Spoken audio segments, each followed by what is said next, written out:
এমন একটা সময় আপনার জীবনে আসে যখন কেউ আপনার সামনে দাঁড়িয়ে আপনাকে বলে, তুমি দেখি অনেক বদলে গেছো, আগের সেই তুমিটা নেই।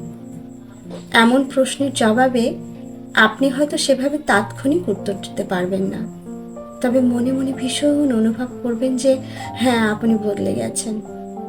কারণ এই বদলে যাওয়াটা আপনার জন্য ভীষণ প্রয়োজন ছিল।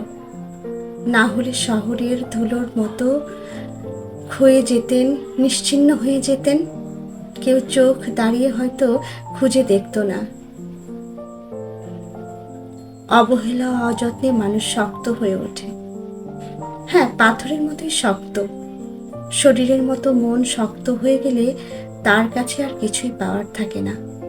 তবে কোনো পিছুটান থাকে না, আর কোনো উপেক্ষা তাকে অপেক্ষায় রাখে না। তাকে আর কোনো অবহেলা ভাসাতে পারে না।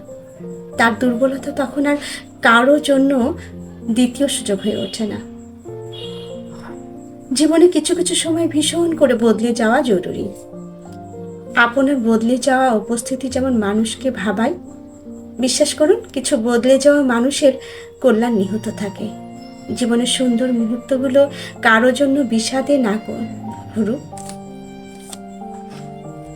জীবনের সুন্দর মুহূর্তগুলো কারো জন্য বিষাদে না ভরুক।